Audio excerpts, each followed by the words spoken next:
Bien que le Seigneur vous bénisse et que le Seigneur vous garde.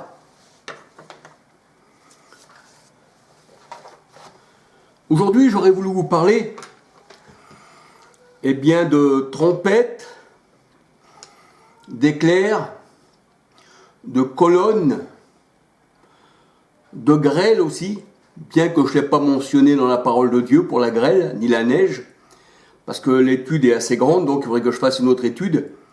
Alors, trompettes, colonnes, éclairs aussi, et nuées. Alors, dans la parole du Seigneur, tout ceci représente les enfants du Seigneur. La nuée représente les enfants du Seigneur, représente les anges, mais représente aussi des fois des personnes qui n'appartiennent pas au Seigneur. C'est pour ça que le Seigneur, il les appelle des nuées sans eau. Des nuées sans eau. Et la parole de Dieu nous dit que nous sommes entourés d'une grande nuée de témoins. Alors on va regarder, on va se laisser guider par la parole du Seigneur, parce que c'est toujours sa parole qui compte. Et on va voir dans la parole de Dieu que les trompettes, on peut dire que ce sont aussi les anges. On voit que les personnes pensent que le Seigneur, il va venir, bien qu'il est en nous, la parole de Dieu, elle dit, examinez-vous vous-même pour savoir si Christ est en vous, dans 2 Corinthiens 13, 3 à 6, donc pour nous, il ne vient pas puisqu'il est en nous. Mais il y en a qui disent que Jésus va revenir, donc ils sont orphelins. Le Seigneur, il dit, je ne vous laisserai pas orphelins. Mais c'est pour vous faire comprendre quelque chose que je dis ça exactement. Parce qu'ils disent que le Seigneur va revenir, au son des trompettes. Et à la dernière trompette, le plan de Dieu va s'accomplir. Mais dans la parole de Dieu, quand le Seigneur il parle de trompette, une trompette s'entend de loin, une trompette ça sonne fort, une trompette ça sonne pour être entendu, et quand le Seigneur il parle d'une trompette, derrière les trompettes, il y a toujours un combat. C'est pour se préparer au combat.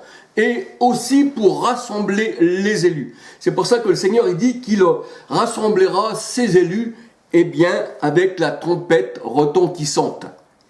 Et là, il y a beaucoup de personnes qui font des vidéos sur YouTube et ils présentent des personnes qui disent que ce sont des anges avec une trompette et qui sonnent de la trompette. Mais en réalité, quand le Seigneur parle de trompette, sonner de la trompette, le Seigneur, il n'a pas des yeux humains, il n'a pas des yeux charnels, il a des yeux spirituels, comme le croyant doit aussi avoir des yeux spirituels. Excusez-moi, je vais mettre un peu ceci comme cela. Voilà. Alors on doit avoir des yeux spirituels. Alléluia. Et quand le Seigneur envoie ses anges avec la trompette retentissante, et il rassemble ses élus des 4 vents, d'une extrémité de la terre et d'une extrémité à l'autre. Matthieu 24, 31. Et nous savons que comme les disciples du Seigneur, qui le mot ange veut dire être envoyés, ils ont été envoyés dans le monde entier justement, pour rassembler les élus. Mais là nous voyons que ceux qui ont été envoyés, ils ne se sont jamais servis de trompette. Jamais. Car la trompette, dans la parole de Dieu, c'est la voix. C'est la voix. Élève ta voix comme une trompette.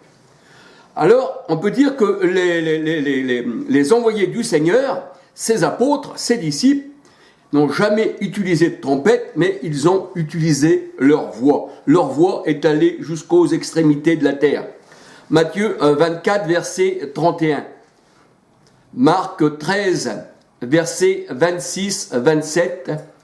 Et c'est là qu'il a rassemblé le Seigneur, ses élus, en un seul corps, qui est l'Église. Jean 11, verset 52. Et les trompettes retentissantes sont la voix des anges envoyés du Seigneur.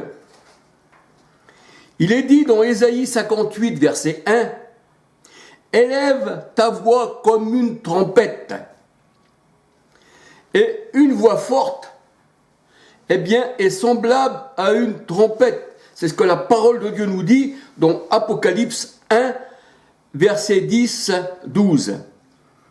Dans Exode 19, verset 19, 20.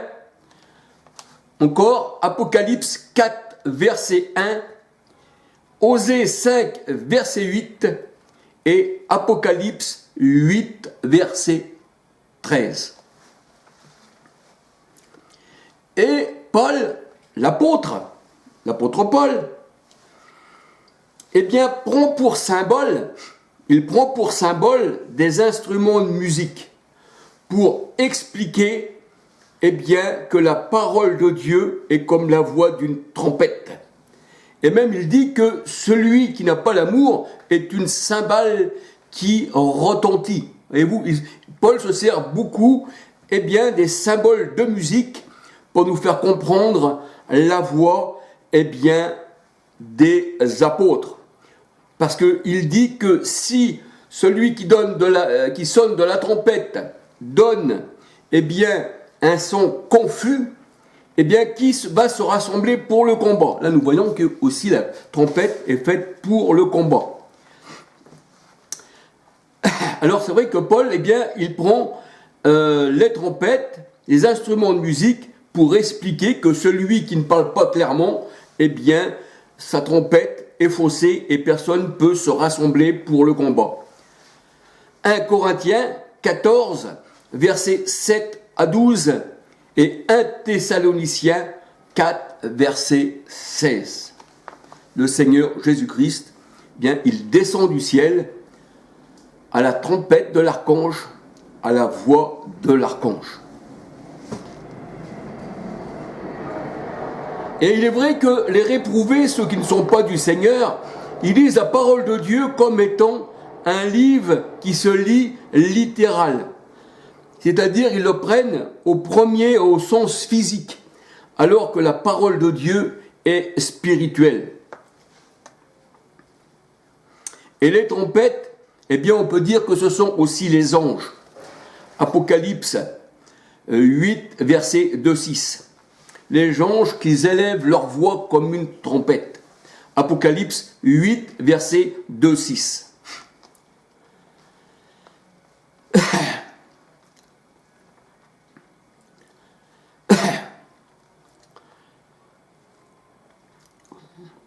Apocalypse 1, verset 10, 12. Et la parole de Dieu, elle dit que quand les trompettes sonnent, eh bien, c'est un son de discours. Quand la trompette sonne, eh bien, c'est un son de discours. Et le discours, eh bien, on disait que Paul, eh bien, il disait des discours mystérieux. Quand il annonçait la parole de Dieu, il disait, il annonce une langue étrangère. Et je crois que c'est dans Acte 17, je crois, il me semble. Alors, la trompette sonne. Donc c'est le son. Et le discours est un son d'une trompette. Job 33, verset 8 et Apocalypse 10, verset 7. 1 Corinthiens 14, verset 7-8. 1 Corinthiens 14, verset 7-8. Je vous donne des versets de la parole de Dieu, comme ça vous pourrez analyser, eh bien, les versets. Déjà ces versets-là. Mais il y a beaucoup de versets dans la parole de Dieu. S'il faudrait tous les citer, ben, il nous faudrait des jours et des jours. Ézéchiel 33, verset 32 et Ézéchiel 33, verset 1 à 33. Là, on voit que, eh bien, Ézéchiel devait sonner de la trompette, devait avertir le peuple, il devait annoncer à son peuple les péchés, et le Seigneur a dit, tu joueras de la trompette à Ézéchiel. Ézéchiel 33, verset 1 à 33, Ézéchiel 33, verset 32. Et la parole de Dieu nous dit que l'Éternel, eh bien, il annonce, eh bien, ses directives, ses commandements au son de la trompette. Psaume 47, verset 6. Et il est vrai que la sentinelle, eh bien, sonne de la trompette. Et la parole de Dieu nous dit, la voix, eh bien, de tes sentinelles retentit. Et on dit qu'une trompette retentit, on l'entend au loin. Elles élèvent leur voix. Elles poussent ensemble des cris d'allégresse. Et vous, quand on joue, eh bien, de la trompette, on élève nos voix et on pousse ensemble des cris d'allégresse. Ésaïe 52, verset 8, Ésaïe 62, verset 6. Alors, je voudrais dire que si des fois je donne des versets et qu'on ne retrouve pas, eh bien, le verset que j'ai donné dans la parole de Dieu, il se peut que je me trompe, eh bien, d'un verset, que je donne un verset dans un autre, c'est-à-dire au lieu que ça soit Jérémie, que ça soit, mettons, Matthieu, je m'aurais trompé. Un peu comme la dernière fois, je me suis trompé dans la femme courbée. Je me suis trompé d'un verset. Au lieu de donner Luc 13, j'avais donné Matthieu 13. Alors, si des fois je me trompe, eh bien, signalez-moi-le, eh bien, dans les commentaires. Alléluia. Alors, les 7 tonnerres sont aussi les anges du Seigneur. Parce que les 7 tonnerres firent entendre leur voix. Les 7 tonnerres sont les anges du Seigneur. Alors, je vais vous donner pas mal de versets, comme ça vous pouvez aller directement au verset. Apocalypse 10, versets 3, 4, 7, 8. Apocalypse 10, versets 3, 4, 7, 8. Jean 12, versets 29, 30. Les 7 tonnerres sont aussi les 7 anges du Seigneur. Apocalypse 6, verset 1. Apocalypse 14, versets 1 à 5. Et Apocalypse 14, versets 6, 7, 8.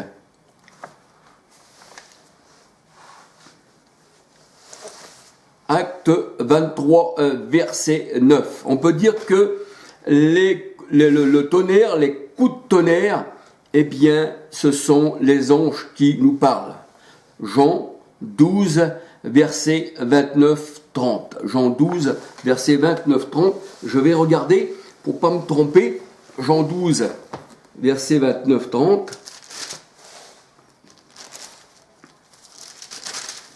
Jean 12, verset 29-30. La foule qui se tenait là et qui avait entendu disait que c'était le tonnerre. D'autres disaient un ange lui a parlé. Jésus reprit la parole. Ce n'est pas à cause de moi que cette voix s'est fait entendre, c'est à cause de vous. C'est-à-dire que là, eh bien, il y avait un ange qui avait parlé. Les gens prenaient ça pour un coup de tonnerre, mais c'était les anges qui parlaient, qui rendaient témoignage au Seigneur. Et une voix vient du ciel, c'est écrit dans la parole du Seigneur, hein, et une voix vient du ciel, et cette voix qui vient du ciel, eh bien, ce sont les anges. Genèse 22, verset 11. Genèse 22, verset 11.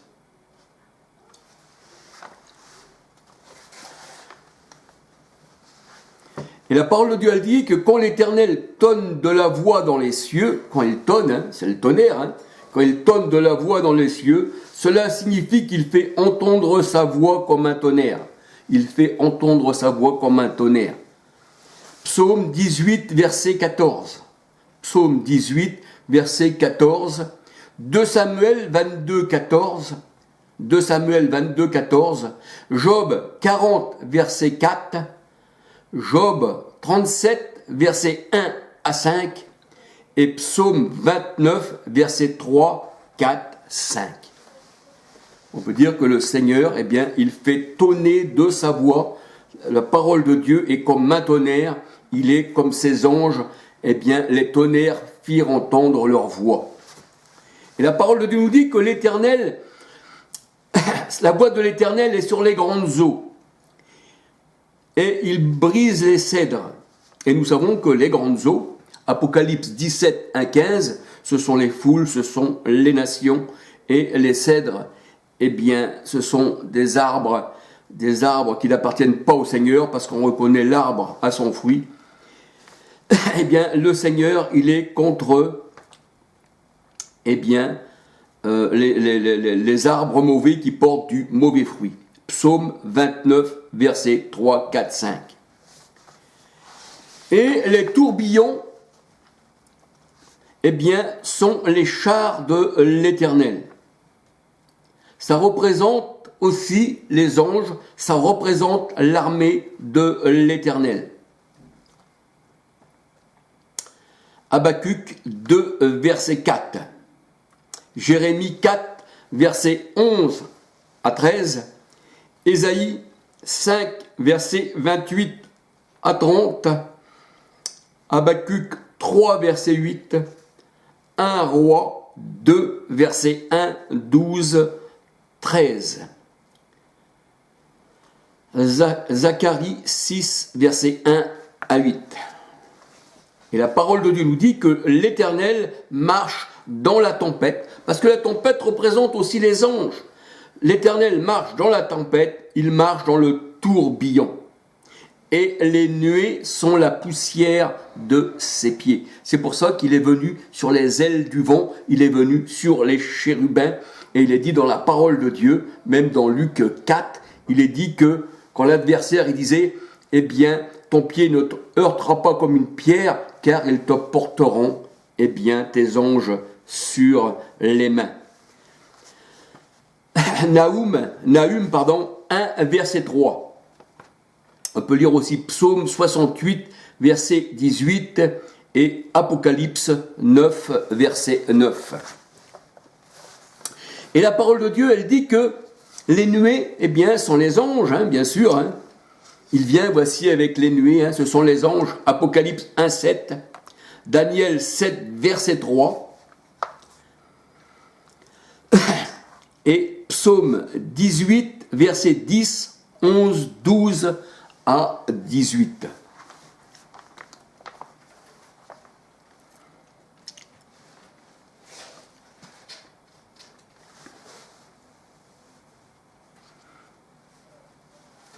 Et la parole de Dieu, elle dit que, eh bien, les chérubins, ces eaux obscures et sombres nuages, eh bien, cela est le symbole de jugement pour les nations. Quand le Seigneur, il lance ses eaux obscures et ses sombres nuages, eh bien, et la grêle et le charbon, le charbon ardent, eh bien, cela représente les fléaux, eh bien, que les anges, eh bien, vont faire subir aux nations qui ne connaissent pas, eh bien, le Seigneur. Et les seigneurs les envoient, eh bien, châtier les nations rebelles. 2 Samuel 22, 8 à 16.